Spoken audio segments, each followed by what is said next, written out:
Trump భారతదేశంలో సరికొత్తగా trade deal కుదుర్చుకున్నట్టుగా announce చేశారు. అందులోనూ ప్రధానంగా ఇప్పటిదాకా ఉన్నటువంటి 50% టారిఫ్‌ను 18%కే తగ్గిస్తున్నట్టుగా అనౌన్స్ చేశారు.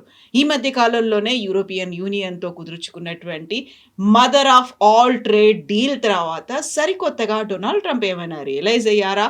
మన మీద ఒత్తిడిని తగ్గించాలని ఎందుకు భావిస్తున్నారు? ఎందుకని మోదీ ట్రంప్ ముందు తలొగ్గారు అనేటువంటి వాదనలు వినిపిస్తున్నాయి. మనతో పాటుగా ఉన్నారు సీనియర్ జర్నలిస్ట్ సురేష్ కొచ్చాతిల్ గారు. నమస్తే. నమస్తే. సో, మనం లాస్ట్ వీకే మాట్లాడుకున్నాం. Mother of all trade deals గురించి మాట్లాడుకున్నాం. ప్రపంచమంతా ఆసక్తిగా ఎదురు చూసింది.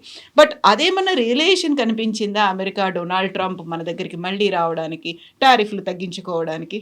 ఉండొచ్చు. ఎందుకంటే ఈ ఈయూ డీల్ అనేది మనం ఇప్పుడే సంతకం పెట్టాం మొన్న. దానింకా లీగల్ వెట్టింగ్ ఉంటుంది. దానికొక 6 నెలలు తీసుకుంటారు. Legal process. అంటే మన వైపున్న లీగల్ టీమ్స్, వాళ్ళ వైపున్న లీగల్ టీమ్ చెక్ చేస్తారు. దానికన్నా ముందు దాని తర్వాత దాన్ని ట్రాన్స్లేట్ చేస్తారు. 27 రాష్ట్రాలు ఉన్న ఈయూలో కొంతమంది స్పానిష్ మాట్లాడతారు, ఫ్రెంచ్, జర్మన్, డిఫరెంట్ లాంగ్వేజెస్ ఉన్నాయి. వాళ్ళ లాంగ్వేజ్లో ట్రాన్స్లేట్ చేసి వాళ్ళ దేశాలకు పంపిస్తారు. వాళ్ళ పార్లమెంట్ పాస్ చేయక్కర్లేదు. కొన్ని డీల్స్లో వాళ్ళ పార్లమెంట్ కూడా పాస్ చేయాలి. కానీ మనం సైన్ చేసిన డీల్లో ఈయూతో సైన్ చేసాం. ఈయూ పార్లమెంట్ పాస్ చేయాల్సి వస్తుంది. సో ఒకసారి ఆ రాష్ట్రాలంతా చూసిన తర్వాత వాళ్ళ head of state, either prime minister or president, వాళ్ళు ఓకే అనగానే అది తిరిగి యూరోపియన్ పార్లమెంట్కి వస్తుంది. అక్కడ పాస్ అయితే తర్వాత చట్టంగా మారిపోతుంది అనమాట. ఇది ఇప్పుడున్న పరిస్థితి. సో మోస్ట్ ప్రాబ్లీ January 2027కి ఇది ఫైనల్ అవుతుంది ఈయూ అగ్రిమెంట్. కానీ ట్రంప్కి ఏమైందంటే ఇది చూడంగానే ఆయనకి డెఫినెట్గా హీ వాజ్ అప్సెట్. ఎందుకంటే యూరోప్ వచ్చేస్తే మళ్ళీ మేమేం చేస్తాం? ఓకే, ఎందుకంటే ఇప్పుడు మన యూరోప్తో కూడా ఫర్ ఎగ్జాంపుల్ డిసెంబర్ కాంట్రాక్ట్, వాళ్ళకి పీక్ బయింగ్ సీజన్ డిసెంబర్లో ఉంటుంది, క్రిస్మస్. సో 2026 డిసెంబర్లో మనం సంతకం పెట్టిపోయే డీల్స్లో textiles, footwear, gems and jewellery ఇట్లాంటి ఐటమ్స్ని ముందే ఫార్వర్డ్ కాంట్రాక్ట్ చేసుకుంటాం మనం. అంటే మార్చ్, ఏప్రిల్లో సంతకం పెట్టేస్తాం. ఎందుకంటే ఈ ఫ్యాక్టరీలో అది ప్రొడ్యూస్ చేయాల్సి వస్తుంది. దాని తర్వాత దాన్ని ఎక్స్పోర్ట్కి రెడీగా ఉంచుకుంటారు. దాని తర్వాత అక్కడికి పంపిస్తారు. షిప్ మోస్ట్లీ బై షిప్స్ అనమాట. టైం తీసుకుంటుంది. దాని తర్వాత అక్కడ వెళ్ళిన తర్వాత కస్టమ్స్ క్లియర్ చేస్తుంది, వాళ్ళ రీటైలర్స్ దగ్గర వెళ్ళాల్సింది, రీటైలర్స్ సూపర్ మార్కెట్లో పెట్టాల్సి వస్తుంది. ఇదంతా పెద్ద ప్రాసెస్ అది. సో యూరోప్ కూడా ఏం చేస్తున్నారంటే ఈ January 2027 బదులు కొంచెం ముందుకు తీసుకొచ్చి ఆగస్ట్, సెప్టెంబర్లోనే పాస్ చేసేస్తే మనం యుఎస్ని బీట్ చేద్దాం అనుకున్నారు యూరోపియన్ యూనియన్. కానీ ట్రంప్కి తెలిసిపోయింది, ఒకసారి యూరోపియన్ యూనియన్ కార్లు ఇండియాకు రావడం మొదలు పెడితే, లేకుంటే వాళ్ళ వైన్ అండ్ లిక్కర్ ఇండియాకు రావడం మొదలు పెడితే, వాళ్ళ ఎలక్ట్రానిక్ ప్రోడక్ట్స్ ఇండియాకు రావడం మొదలు పెడితే, అది కాకుండా ఇండియన్ మార్కెట్ నుంచి వెళ్ళే ప్రోడక్ట్స్ యూరోప్కి వెళ్తే అమెరికన్ ప్రోడక్ట్స్కి డిమాండ్ ఉండదు. అమెరికన్ పట్టించుకోరు ఎవరు. ఇప్పుడు కూడా అంతే. ఇప్పుడు ట్రంప్ అంటున్నారు మనం అక్కడి నుంచి $500 బిలియన్ ప్రోడక్ట్ కొనబోతాను. అది టిపికల్ ట్రంప్ స్టైల్. అది ఈ 500 బిలియన్ అనేది ఎవరు అగ్రీ చేశారు? ట్రేడ్ డీల్ ఇంకా సైన్ చేయలేదు. ఈ 500 బిలియన్ అనేది ఎన్ని సంవత్సరాలు కాబోతుంది? 2, 3, 4 సంవత్సరాలు. ఎందుకంటే మనం ఈవెన్ యూరోపియన్ యూనియన్తో మాట్లాడినప్పుడు మనకి ఇప్పుడున్న $130 billion trade, export and import. అది యూరోపియన్ కమిషన్ ప్రెసిడెంట్ అండ్ వాళ్ళ డెలిగేషన్ వచ్చినప్పుడు ఏం చెప్పారంటే, we will increase it to 300 billion in 3 years. ఒక టార్గెట్ ఉంది. సో అది కాకుండా ఈయన 500 బిలియన్ అని చెప్పేసి అయిపోయింది. India will buy 500 billion products వస్తాం యూఎస్ అంటే ఏం కొంటాం? మనకు టోటల్ ట్రేడ్ ఇప్పుడు ఉన్నది 180 బిలియన్. అది 500 బిలియన్ ఇమీడియట్గా ఎట్లా మార్చలేదు, టైం పడుతుంది దానికి.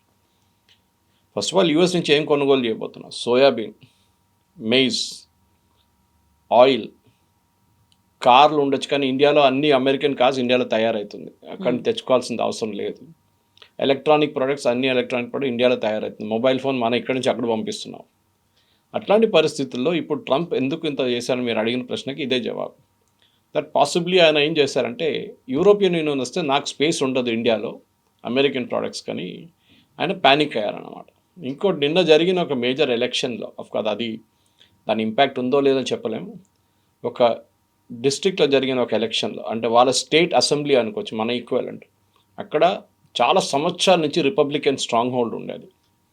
అక్కడ డెమోక్రాట్స్ గెలిచారు నిన్న. అది ఇవాళ టైమ్స్ ఆఫ్ ఇండియాలో దాని ఆర్టికల్ కూడా వచ్చింది.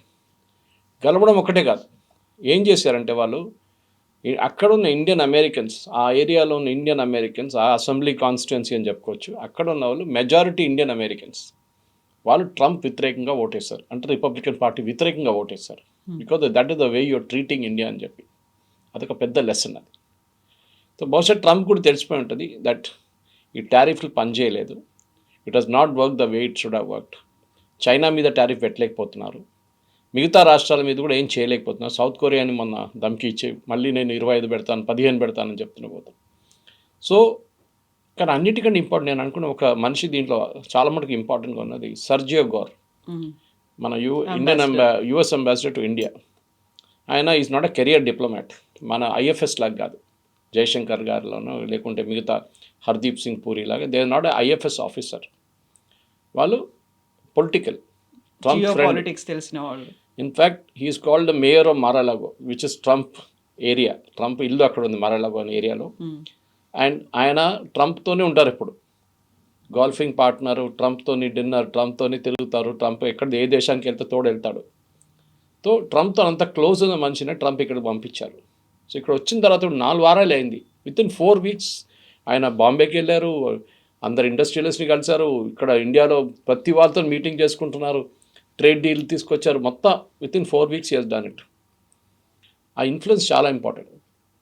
ఎందుకంటే ఆయన మొన్న ప్రెసిడెంట్ అట్ హోమ్ ఇచ్చినప్పుడు, రిపబ్లిక్ డే రోజు అట్ హోమ్ అనే ఒక చిన్న పార్టీ ఉంటుంది, మన దగ్గర కూడా గవర్నర్ ఇస్తారు, ఇప్పుడు ఒక చిన్న డిన్నర్ ఉంటుంది, చాలామందిని పిలుస్తారు, డిప్లొమాట్స్ వాళ్ళు వీళ్ళని. దాంట్లో ఇండియా టుడే కరస్పాండెంట్ ఎవరో, కరస్పాండెంట్ ఎడిటర్ నాకు గుర్తులేదు, నాట్ రాజ్దీప్, సంబడి ఎల్స్, ఆయన ఇండియా టుడే లేటెస్ట్ కవర్ తీసుకెళ్లారు. లేటెస్ట్ కవర్లో ఏంటంటే మ్యాన్ ఆఫ్ ద ఇయర్లో ట్రంప్ అండ్ మోదీ వీళ్ళిద్దరు ఉన్నారు. సో లైక్ టైమ్ మ్యాగజైన్ చేస్తారు చూడండి, పర్సన్ ఆఫ్ ది ఇయర్ అని ఉంటుంది, ఇది వీళ్ళిద్దరు ఫోటో పెట్టి కవర్ పెట్టి, ఇండియా టుడే లేటెస్ట్ ఇష్యూ అది. అదే ఆయన తీసుకెళ్ళి అంబాసిడర్ గౌర్కి ఇస్తే, అంబాసిడర్ గౌర్ దాని పిక్చర్ తీసుకున్నాను, అంత క్లియర్గా రాలేదు, మీరు చూసుంటారు దాన్ని. Trump Hess tweeted it, so truth social కూడా వేశారు, కానీ మోదీ పిక్చర్ కొంచెం క్రంపుల్ అయింది. సో ఆ పిక్చర్ ఇమీడియట్లీ ట్రంప్ పంపించగానే next day Trump Hess tweeted it, ట్రూత్లో పెట్టుకున్నారు. ట్రూత్ అంటే దట్ అంత క్లోజ్ ఉన్నారు వీళ్ళిద్దరు, Sergio Gor and Trump. Bypass చేస్తున్నారు మిగతా వాళ్ళని. ట్రంప్ దగ్గర ఉన్న అడ్వైజర్స్ చాలామంది, కామర్స్ సెక్రటరీ, ట్రేడ్ సెక్రటరీ, వీళ్ళందరూ ఉన్నారు, మార్కో రూబియో, వీళ్ళందరినీ బైపాస్ చేసి is able to access Trump directly. అది మనకు ఒక పెద్ద అడ్వాంటేజ్. సో ప్రయారిటీ ఏంటి, ఇండియాకి ఏ ప్లేస్లో ఉంది అనేది రియలైజ్ అయ్యారా ఆఫ్ లేట్ వాళ్ళకి తెలుసు. The problem is ego. ట్రంప్కి ఏంటంటే మోదీ నాకు ఫోన్ చేసి నా కాళ్ళ మీద పడి ఐఎమ్ సారీ అండి, నేను తప్పు చేశాను, మీరు ప్లీజ్ తగ్గించండి టారిఫ్ అని చెప్దామని మనం చెప్పలేదు. We're not a Vietnam, we're not a South Korea, we're not even a UK. ఎందుకంటే మనం చూడాల్సింది ఏంటంటే ఇప్పుడు ఏం చేశారు, ఇప్పుడు చాలా కన్ఫ్యూజన్ ఉంది. నైట్లో నేను ఆల్మోస్ట్ నిద్రపోవడం టైంలో ఈ అనౌన్స్మెంట్ నాకు వచ్చింది. అప్పుడు కొన్ని తెలుగు ఛానల్ వాళ్ళు ఫోన్ చేసి సార్ ఫోన్ ఇన్ కావాలని అన్నారు. అప్పుడే నాకు తెలిసింది ఏం జరిగిందని. ఏం జరిగిందంటే ఇట్లా ట్రేడ్ డీల్ ఉందంటే నేను చెప్పాను, చూశాను, కానీ అంత పెద్ద న్యూస్ అని అడిగాను నేను. అవును సార్, ఒక 2-3 minutes ఫోన్ ఇన్ అని చెప్పి 3 ఛానల్ వాళ్ళు ఫోన్ చేశారు లైవ్లో. తీసుకున్నా, అప్పుడు నాకు అర్థమైంది what is the impact of it అని. దాని తర్వాత సర్జియో గోర్ CNN News 18లో వచ్చి, ఆయన ఇండియా టుడేలో వచ్చి క్లారిఫికేషన్ ఇచ్చారు. 18% అంటే ఏంటి, దేని మీద ఉంటుంది, దేని మీద different. It's a reciprocal tariff. Reciprocal అంటే మీరు నా మీద వేసేది 18%, మనం భారతదేశం నుంచి అక్కడికి పంపిస్తే Trump is charging us 18%. Example తీసుకుందాం, కార్లు పంపించాం, యూజువలీ కార్లు వెళ్ళవలేవు యూఎస్కి మన వైపు నుంచి, లేకుండా మనం ఏదైనా ఇంకా జెమ్స్ అండ్ జ్యువెలరీ పంపించాం 18%, అక్కడి నుంచి జెమ్స్ అండ్ జ్యువెలరీ పెడితే 18%. రెసిప్రోకల్. మీరు ఏ ప్రోడక్ట్ మీద ఎంత ఛార్జ్ చేస్తున్నారో నేను అదే ప్రోడక్ట్ మీద అంతే ఛార్జ్ చేస్తాను. ఫర్ ఎగ్జాంపుల్ ఐటీ మీద ట్యాక్స్ లేదు, ఐటీ సర్వీసెస్ మీద. అప్పుడు మనం అక్కడి నుంచి తెప్పించుకున్న మైక్రోసాఫ్ట్ ప్రోడక్ట్స్ కానీ మిగతా ఆరకిల్ ప్రోడక్ట్ ఏదైనా ఉండొచ్చు, అమెరికా నుంచి వచ్చే ప్రోడక్ట్స్కి వీళ్ళు ఛార్జ్ 0. వాళ్ళు 5% ఛార్జ్ చేస్తే మనం కూడా 5% ఛార్జ్ చేస్తాం. 18% ఇది హయ్యర్ బ్రాకెట్. అంటే 50 నుంచి 25 ఫస్ట్ తీసేశారు రష్యన్ ఆయిల్, అది మాట్లాడదాం. నెక్స్ట్ మిగతా 25లో 18 తీసుకొచ్చారు, ఇప్పుడు 18లో ఉండిపోతుంది. ట్రంప్ ఇంకో మాట కూడా చెప్పారు, that India has agreed to bring down the tariff to 0 level అన్నారు. కరెక్ట్, 0 లెవెల్ అన్ని ప్రోడక్ట్స్కి లేదు. మనం ఇప్పుడు యూరోపియన్ యూనియన్తో సంతకం పెట్టిన దాంట్లో 98% వాళ్ళ ప్రోడక్ట్స్కి మనం 0 టారిఫ్ ఇచ్చాం. మిగతా 2%లోనే మన వైన్, షాంపెయిన్ ఇదంతా వస్తుంది. కార్స్ కూడా వస్తుంది. మన వైపు నుంచి వెళ్ళే 99 ప్రోడక్ట్స్ మీద, అంటే 99 మన లిస్ట్లో 750 ప్రోడక్ట్స్ ఉన్నాయి ఎక్స్పోర్ట్ బ్యాగ్లో. దాంట్లో 99%కి జీరో టారిఫ్, వాళ్ళ కస్టమ్స్ డ్యూటీ లేదు మనం. సో మనకు కూడా యాక్సెస్ ఉంది, వాళ్ళకు కూడా యాక్సెస్ ఉంది. ఇప్పుడు యూఎస్ ఏం చేస్తారు, వాళ్ళు మన వైపు నమ్మడానికి ట్రై చేసిన దాంట్లో వాళ్ళకు జీరో అంటే మనం కూడా వాళ్ళకి జీరో ఇస్తాం. అది so that negotiations almost finalised. అది ఆల్రెడీ లాస్ట్ మార్చ్ ఏప్రిల్లోనే ఫైనలైజ్ అయింది. కానీ ఈగో ప్రాబ్లం మీద కూర్చున్నారు. రష్యన్ ఆయిల్ మీద ఉండే మేజర్ పార్ట్. ఎగ్జాక్ట్లీ. ఇప్పుడు రష్యన్ ఆయిల్కి గతంలో మనం చాలా స్ట్రాంగ్గా ఉన్నాము, స్టబన్గా ఉన్నాము, వీఆర్ గోయింగ్ ఎహెడ్, మనం ఏం డెసిషన్ తీసుకున్నాము దాని వైపే ఉన్నాం అనుకున్నప్పుడు ఇప్పుడు కండిషన్ పెట్టారు, మీరు రష్యన్ ఆయిల్ని తగ్గించుకోండి, ఆ చమురుని కొనుగోలు తగ్గించుకోండి అంటే ఎస్ మేము తగ్గించుకుంటామనే మాటని మనం చెప్పాము. అంటే మోదీ ఏమన్నా తలొగ్గారా, మోదీ ఏమన్నా బెండ్ అవుతున్నారా, లేకపోతే దీన్ని అమెరికా సాధించినటువంటి విజయంగా చూస్తున్నారు? ఎందుకని ఇలాంటి ఒక విశ్లేషణలు వినిపిస్తున్నాయి? రష్యన్ ఆయిల్ రష్యా దగ్గర నుంచే కొనుక్కోవాలని చెప్పారు కదా, అంతే కదా. చైనా దగ్గర నుంచి కొనుక్కోవచ్చు కదా మనం. చైనా రష్యన్ ఆయిల్ కొంటున్నారు, చైనా రీఫైన్ చేసి మనకు అమ్మితే ఏం చేస్తారు? ఏం చేయాలి, మనం కొనుక్కోవచ్చు. మనం రష్యన్ ఆయిల్ జీరో చేయడం చెప్పలేదు ఎక్కడ. Even Trump he's not said that. We will reduce అని చెప్పాను, తగ్గిస్తాం అని. ఎప్పుడు మనం రేపటికి కావాల్సిన ఆయిల్ ఇవాళ కొనం మనం. మనకు కావాల్సిన ఆగస్ట్, సెప్టెంబర్, అక్టోబర్ కావాల్సిన క్రూడ్ ఆయిల్ మనం ఇప్పుడు కొంటాం. అంటే ఆల్మోస్ట్ ఒక 6 మంత్స్కి సరిపోయాం. అంతే. మన దగ్గర ఇంకోటి అంటే మన దగ్గర స్ట్రాటజిక్ ఆయిల్ రిజర్వ్స్ అని చెప్పి దేశంలో 3-4 స్థానాల్లో స్ట్రాటజిక్ ఆయిల్ రిజర్వ్స్ ఉంది. దాని లొకేషన్ ఎప్పుడు చెప్పరు. ఒకటి మ్యాంగ్లూర్ దగ్గర ఉంది, ఒకటి వైజాగ్ దగ్గర ఒకటి ఉంది, ఒకటి ముంబై దగ్గర ఒకటి ఉంది, ఇంకోటి ఎక్కడ ఉందో తెలియదు, బహుశా అండమాన్స్లో ఉండొచ్చు. ది స్ట్రాటజిక్ ఆయిల్ రిజర్వ్స్ అంటే నేను ఒక సింపుల్ లాంగ్వేజ్ చెప్పండి, మన ఇంట్లో నీళ్ళ సంపు ఉంటుంది, కింద మున్సిపల్ వాటర్ వచ్చే నీళ్ళ సంపు ఉంటుంది. ఆ సంపు ఒక 2500 లీటర్లు ఉండొచ్చు. 1,00,000, 2,00,000, 3,00,000 బ్యారల్స్ ఆఫ్ ఆయిల్ నింపడానికి స్ట్రాటజిక్ ఆయిల్ రిజర్వ్స్ తయారు చేస్తారు. అండర్ గ్రౌండ్ ట్యాంక్, పెద్ద పెద్ద స్టోరేజ్ ట్యాంక్స్. మనం ఏం చేస్తాం అంటే ఇంటర్నేషనల్ ప్రైసెస్, ఇప్పుడు రష్యా దగ్గర నుంచి కొనుక్కున్నాం అనుకోండి, $40 కొనుక్కున్నాం. ఇంటర్నేషనల్ ప్రైసెస్ 60లో నడుస్తుంది, మనకు రష్యా వాళ్ళు 40 ఇచ్చారు. ఆ 40 తీసుకొచ్చి దీంట్లో నింపేస్తాం, ఫుల్ చేసేస్తాం. మిగతా రష్యా 40 వచ్చేది మనం కొనుక్కొని రీఫైన్ చేసుకుంటూ పోతాం. బయట దేశాలు కూడా అమ్మాయి మనం. సడన్గా ఆయిల్ ప్రైసెస్ 70కి వెళ్ళింది అనుకోండి, we will stop buying oil. ఈ ఉన్న రిజర్వ్స్ని గుంజుకుంటాం బయటికి, దాన్ విల్ స్టార్ట్ యూజింగ్ ఇట్. మళ్ళీ ఆయిల్ ప్రైసెస్ తగ్గింది అనుకోండి, మళ్ళీ దీన్ని నింపేస్తాను తీసుకొచ్చి. ఇంకోటి, మన దేశం మీద రేపేమైనా దాడి జరుగుతాయి, లేక ఆపరేషన్ సింధూర్ జరిగిన టైంలో, ఇప్పుడు రష్యా యుక్రెయిన్ వార్ లాగా ఒక సంవత్సరం 2 సంవత్సరాలు నడిస్తే మనకి స్ట్రాటజిక్ ఆయిల్ రిజర్వ్స్ నుంచి ఆయిల్ బయట తీసుకుంటాం. Even US has it. వాళ్ళు కూడా పెద్ద స్ట్రాటజిక్ ఆయిల్ రిజర్వ్స్ మెయింటైన్ చేసుకుంటారు. ఈవెన్ సౌదీ అరేబియా చేసుకుంటారు. ఎందుకంటే ఆయిల్ ప్రైసెస్ తగ్గినప్పుడు వాళ్ళు అమ్మరు, కానీ ఆయిల్ తీయాలి కదా బయట. You can't keep the oil like that only. దాన్ని రెగ్యులర్గా బయటికి తీయాల్సి వస్తుంది. తీసిన తర్వాత ఎక్కడ పెడతారు?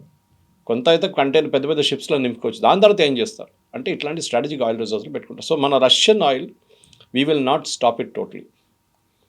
రష్యా దగ్గర ఒక మాట కూడా మనం మాట్లాడవచ్చు, which is the strategic trick. 40 వద్దు, ఇంటర్నేషనల్ ప్రైస్ 60 ఉంది, మాకు కూడా 60కి అమ్మండి. రష్యా ఓకే అంటారు. తీసుకున్న తర్వాత మనం ఏం చేస్తాం అంటే రష్యా దగ్గర నుంచి స్పేర్ పార్ట్స్ కావాలి మనం మిగ్ ఎయిర్ క్రాఫ్ట్కి 29కి. రష్యా అంటారు మేము మీకు ఫ్రీగా ఇచ్చేస్తాం అంటారు. ఫ్రీ కాదు అది, దీంట్లో అడ్జస్ట్మెంట్ అనేది ఉంది, దాంట్లో అడ్జస్ట్ చేస్తే. This is all international tricks. కానీ నిన్న ఈ ట్రేడ్ డీల్ రాముందే ట్రంప్ ఒక మేజర్ అనౌన్స్మెంట్ చేశాడు, ఒక 3 hours ముందు. అప్పుడే కొంతమందికి డౌట్ వచ్చింది, చైనాని ఇండియాని వెనిజువేలాలో ఆయిల్ ప్రాస్పెక్ట్ చేసుకోమన్నా. ప్రాస్పెక్ట్ అంటే అక్కడ వచ్చి మీరు తవ్వి తీసుకెళ్ళండి, మేము కూడా తీసుకుంటాం, మాకు కూడా అమ్మండి. ఎందుకంటే ట్రంప్ ఏం చేశారంటే వెనిజువేలన్ ప్రెసిడెంట్ మదూరోని అప్పుడు కిడ్నాప్ చేసి తీసుకెళ్ళిన టైంలో అక్కడ యుఎస్ కంపెనీస్ వచ్చి $500 బిలియన్ పెట్టుబడి పెట్టబోతున్నారని చెప్పి వైట్ హౌస్లో పెద్ద డ్రామా చేశారు. కానీ యుఎస్ కంపెనీస్, ఆయిల్ కంపెనీస్, షెవ్రాన్ కానీ ఎక్సన్ మొబైల్ కానీ వాళ్ళు అన్నారు నో. ఎందుకంటే మేము దీనికన్నా ముందు 30-40 సంవత్సరాలు అక్కడ పెట్టుబడి పెట్టాం. హ్యూగో షావేజ్ వచ్చారు అప్పుడు, బిఫోర్ మడూరో, ఆయన గురు, ఆయన వచ్చి మొత్తం నేషనలైజ్ చేసేసారు. మా పెట్టిన డబ్బులు మొత్తం పోయింది మాది. మీరు ముందు ఆ డబ్బులు మాకు ఇప్పియండి, మేము పెట్టిన 100 బిలియన్ 200 బిలియన్ అది మాకు ఇప్పిస్తే మేము మళ్ళీ పెట్టుబడి పెడతాం అన్నారు. Trump is not ready to do that. ఆయన ఏమన్నాడు స్ట్రేట్, అది పోతే పోయింది అంతే, మీ బ్యాలెన్స్ షీట్లో మీరు రైట్ ఆఫ్ చేసేసారు కదా, మళ్ళీ ఎందుకు మీకు డబ్బులు అని అడుగుతున్నారు. ఇదంతా పబ్లిక్ లిమిటెడ్ కంపెనీస్, వీరు ఏదో ప్రైవేట్ లిమిటెడ్ కాదు. They have to take the share holders approval. ఇప్పుడు ఎవరు ఇన్వెస్ట్ చేస్తారు వెనిజువేలాలో? ఎవరు చేయరు. ఆ పరిస్థితికి వచ్చేసింది యుఎస్ కంపెనీస్ చేయరు, యూరోపియన్ కంపెనీస్ పెట్టుబడి పెట్టరు. ఇండియాకి ఆల్రెడీ అక్కడ ఒక ఆయిల్ రిజర్వ్ ఉంది. ఓఎన్జీసీ విదేశ్ అంటే మన oil and natural gas commission, Videsh అంటే మన ఇంటర్నేషనల్ ఆర్మ్ అనమాట. మన చాలా దేశంలో మనం ఆయిల్ వెల్స్ తీసుకుంటాం. ఈవెన్ సౌదీ అరేబియాలో మన ఆయిల్ వెల్స్ ఉన్నాయి మనకి. 3-4 తీసుకొని మనం అక్కడి నుంచి డ్రిల్ చేసి ఆయిల్ మనం తెచ్చుకుంటాం మన దేశానికి. మనం ఓఎన్జీసీ విదేశ్లో ఒక 10-15 సంవత్సరాల ముందు I think we invested quite a large amount, 50 million అంత ఇన్వెస్ట్ చేశాం. 100 మిలియన్ దాకా వెళ్ళింది అంటున్నారు. అక్కడి నుంచి రోజుకి మనకి టిల్ మదూరా వాస్ కిక్డ్ అవుట్ అనుకుని కొంచెం ముందు దాకా మనం పర్ డే 5,000 బ్యారెల్స్ మనం బయటకు తీస్తుంటే, వెనిజువేలా వాళ్ళు చేయట్లేదు, మనమే చేస్తున్నాం. ఓఎన్జీసీ ఎంప్లాయీస్ అక్కడ ఉండి వీఆర్ టేకింగ్ ఇట్ అవుట్, ఒక షిప్లో ఇస్తున్నాం. ఆ షిప్ నిండిన తర్వాత ఇండియాకి పంపించేస్తాం. ఆ షిప్ని మళ్ళీ ఇప్పుడు కొత్త ఆఫర్తో మనకు వచ్చే లాభం ఏంటి? ఆల్రెడీ మనం చేస్తున్నాం కదా అక్కడ. కానీ మనది లాకప్ అయిపోయింది అసెట్. అది లాస్ట్ 2 సంవత్సరాల నుంచి మనం దాన్ని ముట్టలేకపోయాం. యూఎస్ దాని మీద శాంక్షన్స్ పెట్టారు, వెనిజువేలా నుంచి ఎవరు ఆయిల్ తీసుకోకూడదు అని చెప్పి. చైనా తీసుకెళ్లారు, దే ఆర్ నాట్ బాదర్డ్. మనం ఆపాల్సి వచ్చింది. మన ఓఎన్జీసీ అసెట్స్ అంతా బ్లాక్ అయిపోయింది. మన ఎంప్లాయీస్ని పిలిపించుకున్నాం రిటర్న్. కానీ మనం అక్కడ పెట్టిన పెట్టుబడి ఏమవుతుంది? సేమ్ షెవ్రాన్ అండ్ ఎక్సన్ మొబైల్ లాగా మన కేసు కూడా. సో మనం ఇప్పుడు మనకి అది రిటర్న్ తీసుకోవచ్చు. మనం అది కాకుండా ఇంకొక 20 wells 30 wells మనకి ఇస్తే అక్కడ కూడా మనం ప్రాస్పెక్ట్ చేసుకుని ఉంటే మనం తవ్వి తీసుకుంటాం అక్కడి నుంచి oil. You can take the oil అన్న. Advantage is Venezuela oil is heavy oil. మీకు ఒకసారి ఎక్స్ప్లెయిన్ చేశాను బహుశా నేను. మన డాంబర్ ఉంటుంది చూడండి, టార్, ఆ విస్కాసిటీ ఉంటుంది దానికి.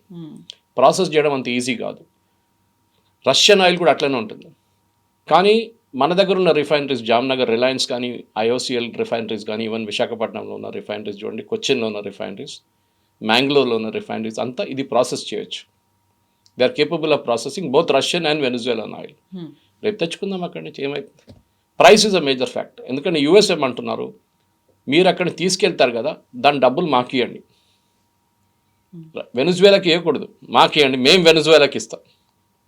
So that is something we'll have to work out. ఎందుకంటే మన దగ్గర నుంచి $60 తీసుకొని వెనిజువేలాకి $50 వేసి ట్రంప్ $10 పాకెట్లో పెట్టుకుంటాడు.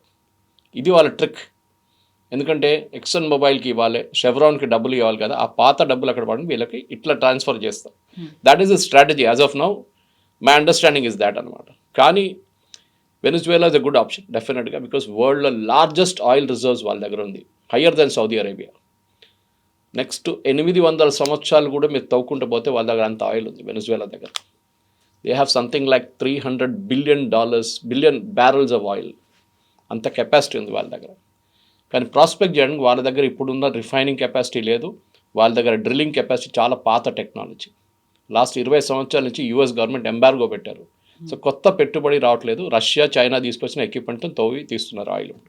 వాళ్ళకి మినిమం ఒక $200-300 బిలియన్ ఇన్వెస్ట్మెంట్ కావాలి ఆయిల్ ఇండస్ట్రీలో. రిఫైనింగ్ అక్కర్లేదు, ఓన్లీ డ్రిల్లింగ్. రిఫైనింగ్ తర్వాత వాళ్ళే పెట్టుకుంటారు, నో ప్రాబ్లం.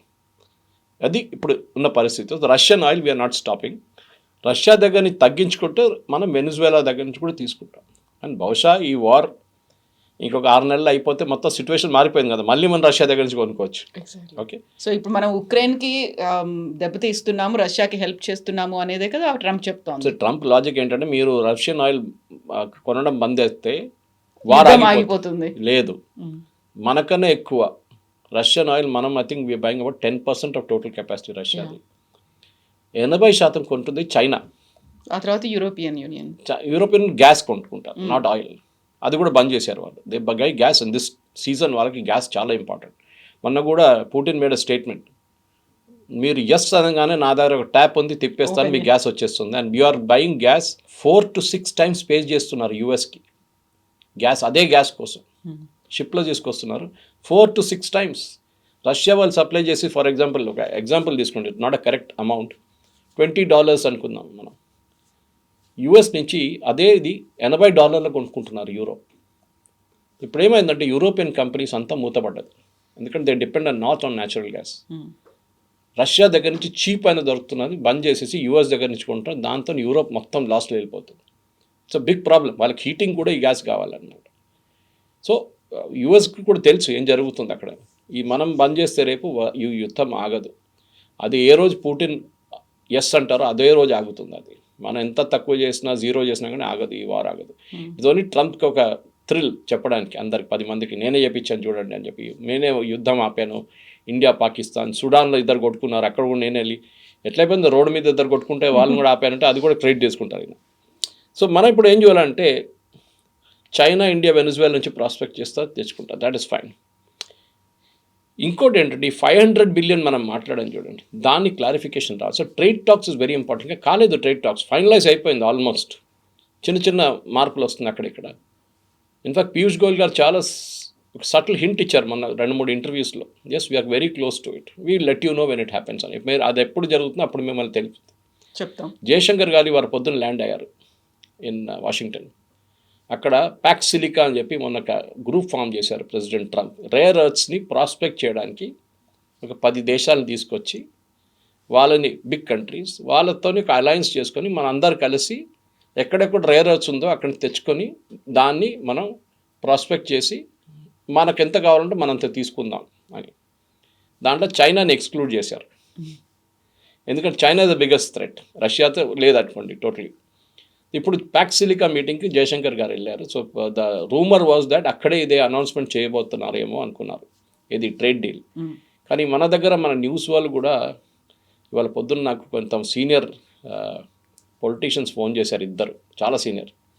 ఫోన్ చేసి, సురేష్ గారు మీరు ఇవాళ వీడియో చేస్తున్నారా అని అడిగాను. నేను చెప్పాను చేస్తున్నానండి, 2-3 ఛానల్స్లో అయితే డెఫినెట్గా చేయాల్సి వస్తుందన్న. లేదు, ఒకసారి ఇక్కడ తెలుగు న్యూస్ పేపర్లో రాసినది అసలు మాకేం అర్థం కావట్లేదు, నేను 10 మినిట్స్లో ఎక్స్ప్లెయిన్ చేశాను ఇదంతా మీకు చెప్పిందంతా. ఇప్పుడు వాళ్ళు అదందుకు రాయట్లేదు, ఎందుకు చెప్తారు, మోదీ గారు ఎందుకు మాట్లాడట్లేదు, ట్రంప్ చెప్పారు కదా అంటే. మన పార్లమెంట్ ఇస్ ఇన్ సెషన్. మన పార్లమెంట్ సెషన్లో ఉన్న రూల్ ఏంటంటే ప్రైమ్ మినిస్టర్ కానీ ఏ మినిస్టర్ కానీ బయట ఒక పాలసీ అనౌన్స్మెంట్ చేయకూడదు. దానికోసం మోదీ గారు ట్వీట్ చూడండి నిన్న, ఇట్ డజంట్ సే ఎనీథింగ్, నంబర్లు లేవు, ఏం లేవు. 18% తగ్గించారు, we're very happy, thank you very much from the Indian people, అయిపోయింది. దాని తర్వాత ఏంటి, ట్రేడ్ టాక్స్ ఏంటి, మిగతా ఏంటి, రష్యన్ ఆయిల్ ఏంటి, ఎక్కడ మెన్షన్ లేదు ఆ ట్వీట్లో. ఇప్పుడు పార్లమెంట్లో as we speak, as we recording this programme, Modi must be making an announcement in parliament, or Piyush Goyal గారు, లేకుంటే ఏదైనా ఇంకా 2 మినిస్టర్, మోస్ట్లీ పీయూష్ గోయల్ గారు ఉండొచ్చు. దట్ ఈ విల్ మేక్ ఆయిల్ సేయింగ్ మేము యుఎస్ అని ఒక అగ్రిమెంట్కి వచ్చాము. First part of the agreement we will bring down the tariff to 18 from 50%. దాని తర్వాత ట్రేడ్ డీల్ మీద ఫైనల్ నెగోసియేషన్స్ ఉంటుంది, బహుశా ఇంకొక 3-4 నెలలు తీసుకుంటారు. దాని తర్వాత సంతకం పెడతారు. So that is it. ఇక ట్రేడ్ డీల్ అనేది చాలా కాంప్లెక్స్. యూరోప్తో మనకు 20 సంవత్సరాలు పట్టింది, యుఎస్తోనే ఒక 2 సంవత్సరాలు తీసుకోవాలి కదా. మనం మర్చిపోతుంది ఏంటంటే ప్రెసిడెంట్ ట్రంప్ ఫస్ట్ టర్మ్లో మన మీద దీనికన్నా పెద్ద టారిఫ్లు పెట్టారు. అప్పుడు టారిఫ్ అనేది శాంక్షన్స్ పెట్టారు మన మీద, మర్చిపోతున్నాం మనం. ఫస్ట్ టర్మ్లో ప్రెసిడెంట్ ట్రంప్ది దిస్ ఇస్ నథింగ్, 50% ఏం లేదు యాక్చువల్లీ. అప్పుడు దానికన్నా పెద్ద ప్రాబ్లం క్రియేట్ చేశారు మన కోసం. ఇన్ఫ్యాక్ట్ మన most favoured nation, in fact least developed nations నుంచి మనం తీసేశారు. మీరు డెవలప్డ్ కాదు, మీరు డెవలప్ అయిపోయారని చెప్పేసి. బంగ్లాదేశ్, నేపాల్, పాకిస్తాన్, శ్రీలంక ఇట్లాంటి దేశాలకి లీస్ట్ డెవలప్డ్ స్టేట్ నేషన్ అని చెప్పి ఫేవరిటిజం ఇస్తారు, అంటే 0%. ఎందుకంటే వాళ్ళు ఏదైనా ఎక్స్పోర్ట్ చేసి వాళ్ళు బతుకుతారులే అని చెప్పేసి.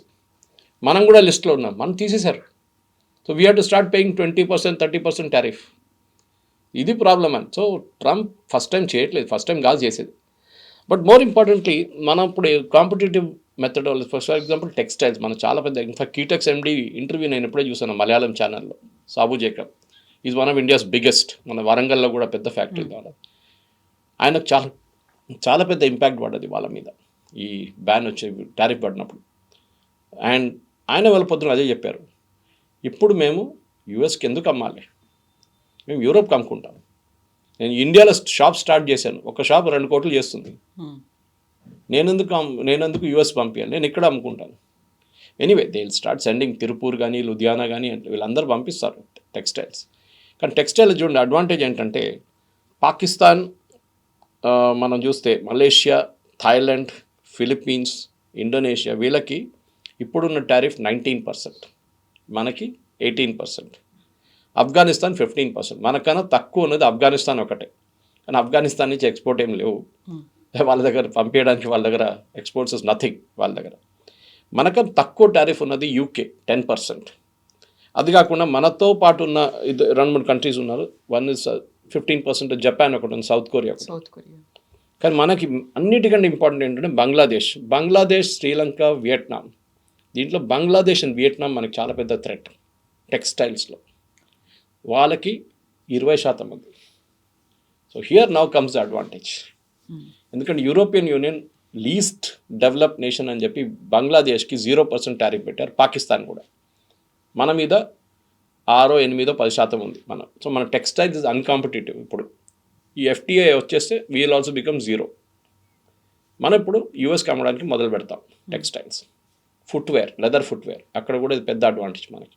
జెమ్స్ అండ్ జ్యువెలరీ చెప్పాను చూడండి, మిషనరీ పార్ట్స్ అదొకటి పెద్దది.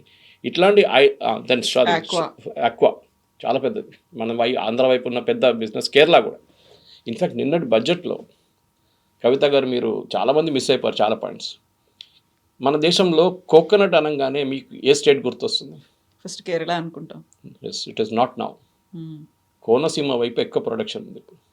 కేరళలో అక్కడ ఉన్న కొబ్బరి చెట్లు అంతా పాత చెట్లు, దాని ప్రొడక్టివిటీ తగ్గిపోయింది. ఇప్పుడు that come down drastically. And oil prices పెరుగుతుంది, coconut oil prices. Government of India కొత్త స్కీమ్ పెట్టారు నిన్న బడ్జెట్లో, that we will put new varieties of coconut. మీరు దానికోసం ఐ థింక్ 2,000 to 3,000 crores ఏదో అనౌన్స్ చేశారు. కోకోనట్ అండ్ క్యాష్యూ అంటే మళ్ళీ మీరు ఎక్కడ చెప్తారు? కేరళకి 50% ఆఫ్ క్యాష్యూ ఇన్ ఇండియా మనం ఇప్పుడు ఇంపోర్ట్ చేస్తున్నాం. మనం ఇప్పుడు తినే క్యాష్యూ అంతా బయట తెచ్చిపెచ్చుకున్నాం. In fact Trump wants to sell that. Pistachios, almonds, మీరు వాల్నట్స్, ఇదంతా కెనడా వైపు నుంచి కూడా వస్తుంటాయి మనకి. ఎందుకంటే we are not able to produce that. ఇప్పుడు గవర్నమెంట్ ఆఫ్ ఇండియా అని చెప్తున్నారు, మీరు ఇక్కడ ప్రొడ్యూస్ చేయండి, దీనికి వాల్యూ ఎక్కువ ఉంది. మీరు ప్రొడ్యూస్ చేసే ప్యాడీ కన్నా ఎక్కువ వాల్యూ వాల్నట్స్కి ఉంటుంది, మిగతా దానికి ఉంటుంది, పిస్టాషియోస్కి ఉంటుంది, ఆల్మండ్స్కి ఉంటుంది. వాల్నట్స్ అంటే కాశ్మీర్ నుంచి కొంచెం వస్తుంది అనుకోండి, కానీ మిగతా మనం ప్రొడ్యూస్ చేసుకోవచ్చు ఇక్కడ. సో అని చెప్పి నిన్న ఒక కొత్త స్కీమ్ తీసుకొచ్చారు, క్యాష్యూనట్, కోకోనట్ అండ్ ఆక్వాకల్చర్. ఆక్వాకల్చర్లో processing is a major problem. Processing అంటే దాన్ని పీల్ చేస్తారు, వాళ్ళు పీల్ చేసి దాని తర్వాత ఫ్రీజ్ చేస్తారు దాన్ని. ఈ పీలింగ్ ప్రాసెస్ మోస్ట్లీ చేత్తో చేస్తారు. ఇప్పుడు మెకనైజేషన్ వచ్చేస్తుంది దాంట్లో కూడా. ఆ ఇంపోర్ట్ ఎక్విప్మెంట్ మన దగ్గర లేదు, బయట నుంచి తెప్పించుకోవాలి. సో దానికి డ్యూటీ తగ్గించే 0 చేశారు. So lot of such moves are being done. ఎందుకంటే మన ఎక్స్పోర్ట్స్ ఇంకా ప్రొడక్టివ్ చేయాల్సి వస్తుంది. మన ఎఫిషియన్సీ చాలా తక్కువ. సో దాన్ని అగ్రికల్చర్ ప్రొడ్యూస్ ఇప్పుడు, ఎందుకంటే మనం ఈ ప్రెసెంట్ US డీల్లో అగ్రికల్చర్ ఎక్కడ లేదు. President Trump made an announcement, agriculture. దాంట్లో ఏంటి, యుఎస్కి అన్నిటికంటే పెద్ద యుఎస్ ఎక్స్పోర్ట్ చేసేది సోయాబీన్. చైనా 60% నుంచి 65%